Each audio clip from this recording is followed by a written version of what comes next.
जय श्री राधे राधे दोस्तों। आज की कथा में जानेंगे कि भागने वाले सास और दामाद के स्टोरी पर गुरुजी क्या कहते हैं। सास को बना ले जाने के बाद ससुर के पास फोन किया। ससुर को धमकाते हुए बोला कि आप ससुर जी सास को भूल जाइए, वह मेरी है। दोस्तों देखते हैं इस वीडियो में क्या होता है। गुरुजी क्या कहते हैं, समाज में यह क्या हो रहा है, इन सब तृतीय पर क्या जवाब दे रहे हैं।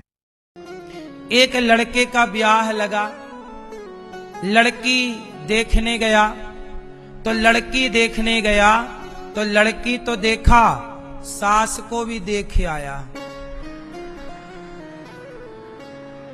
है ना।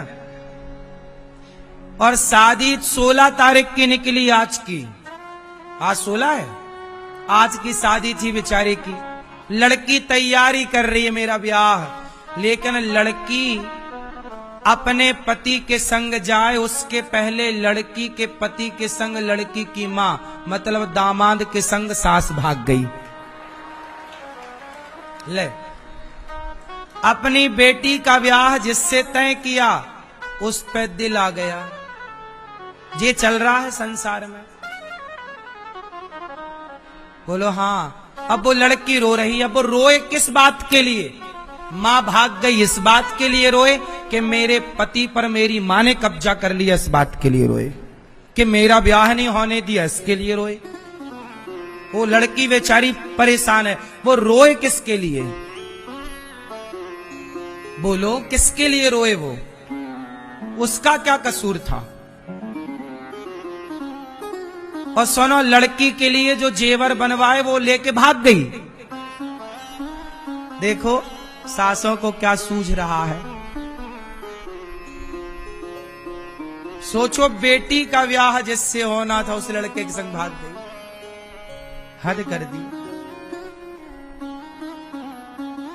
अब बताओ कि इन स्त्रियों से और इन लड़कों से समाज क्या सीखेगी? क्या सीखेगा उनका परिवार? क्या सीखेगा उनका गांव? क्या सीखेगा समाज? इसलिए कोई भी कार्य करने के पहले ये सोचिए कि आप भले अपनी गली मोहल्ले में कोई काम करते हैं, पर वो काम का प्रभाव सारे समाज में, देश में पड़ता है। आज ये घटना जो सास अपने दामाद के संग भाग गई, ये घटना सबको पता चल गई, जबकि वो एक छोटे से गांव की घटना थी। आज के जमाने में थोड़ी कुछ छिपा है, सोशल मीडिया का जमाना है। आदमी 4 किलोमीटर नहीं पहुंच पाता, लाखों किलोमीटर उनकी बातें पहुंच जाती हैं। इसलिए बिना विचारे जो करे सो पाछे पछताए, और काम बिगाड़े आपनो, जग में होत हंसाए।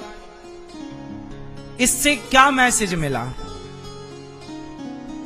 अच्छा ये बताओ, उसकी लड़की की मां अपने दामाद के संग क्यों भाग गई? इस क्यों का उत्तर आप लोग दो। क्यों भाग गई? काय के लिए भागी? बोलो, काय के लिए भागी? क्यों भागी? क्योंकि वो महिला और वो लड़का दोनों धर्म को नहीं जानते थे। यदि धर्म को जानते तो वो लड़की की मां ये सोचती कि ये मेरी लड़की का होने वाला पति है, ये मेरे पुत्र के समान है। वो दामाद के संग नहीं भागी, वो अपने बेटे के संग भाग गई। दामाद क्या है? दामाद क्या है? वो अपने बेटे के संग क्यों भाग गई? क्योंकि वो धर्म का ज्ञान, धर्म नहीं जानती। इसलिए कहता हूं, अपनी बेटी, अपने बेटे को धर्म का पाठ पढ़ाओ। धर्म पढ़ना जरूरी है और यही तो धर्म है। उस लड़के ने काश पाठ पढ़ा होता कि ये तो मेरी मां है। सास तो मां होती है। बोलो, अब इस मां बेटे के रिश्ते में जरा भी दोष आना पाप है कि नहीं?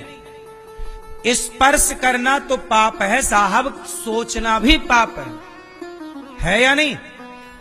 लेकिन ना तो उस लड़के ने सोचा, ना तो उस लड़की की मां ने सोचा, और काहे भाग गई? अपनी वासनाओं के लिए। क्या था?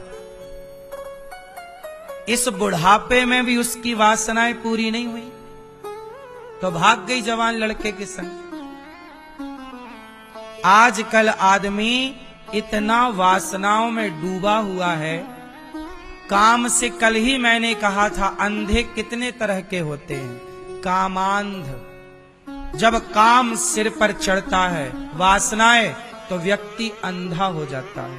इसलिए कहता हूं, अंधे मत होइए, अपने आप को सत्संग से जोड़ करके और अपने अंदर की बुराइयों को मारिए। मारना है, आपका कोई दुश्मन है? अब बताओ, अपने भीतर की वासनाओं के लिए अपनी बेटी के पति के संग भाग गई, तो वासनाओं को कंट्रोल किया होता, मार दिया होता अपनी इच्छाओं को, तो इसे कलंक से बच जाती कि नहीं?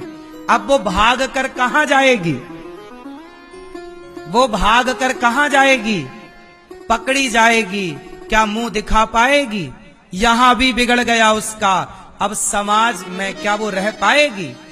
रहेगी तो किस मुंह से रहेगी?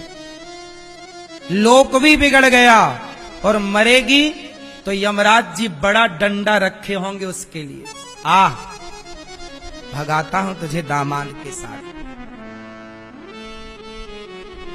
टिनपा पड़ेंगे उसके खोपड़ी पे, कोड़े पड़ेंगे, नाली का कीड़ा बनेगी कई जन्म, कर्म दंड तो भोगने पड़ेंगे। देखो, पाप भी ना वही पाप करो जो पाप थोड़ा ठीक ठाक हो।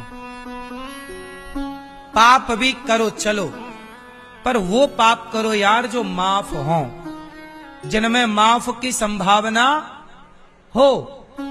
वो पाप मत कर लेना जिन पाप में माफी की संभावना।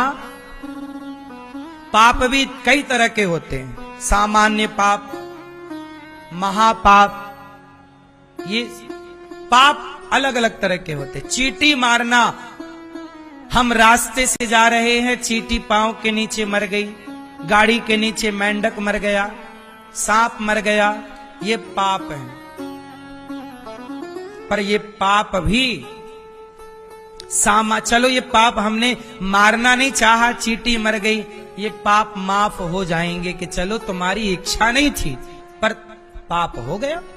हमने जानकर झूठ नहीं बोला, पर झूठ बोल गया, चलो ये सब सामान्य पाप हैं, ठीक है। लेकिन ये पाप क्षमा ना होगा कि तुम अपनी जवान बेटी को छोड़कर, बच्चों को छोड़कर इस बुढ़ापे में तुम किसी के संग भाग जाओ।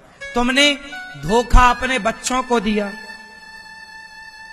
तुमने धोखा अपने पति को दिया, वो पति को भी तो तुमने धोखा दे दिया, तुमने अपने बच्चों को धोखा दे दिया। अब तुम्हें कौन कौन माफ करेगा? इसलिए ये बड़ा पाप है, इसकी कोई माफी भी नहीं है, भोगना ही पड़ेगा। फिर यही लोग संसार में तरह तरह का कष्ट पाते हैं, तो लोग कहते हैं कि देखो कितना कष्ट पा रहा, जरूर ये किसी जन्म का पाप था, जो अक्षम्य पाप था, जैसे क्षमा नहीं किया जा सकता था, उसे भोगना पड़ रहा है। कोई अंधा है, कोई लंगड़ा है, कोई बहरा है। आप लोग चप्पल पांव में पहनकर चलते हो, कुछ लोग चप्पल हाथ में पहन के घिसटते हैं। क्या है ये? क्या लगता है तुम्हें? ये सब पाप का परिणाम है, भोगना सबको पड़ता है, बचे कौन है? इसलिए ये सब गलतियां इसलिए होती हैं, लोग धर्म को नहीं जानते।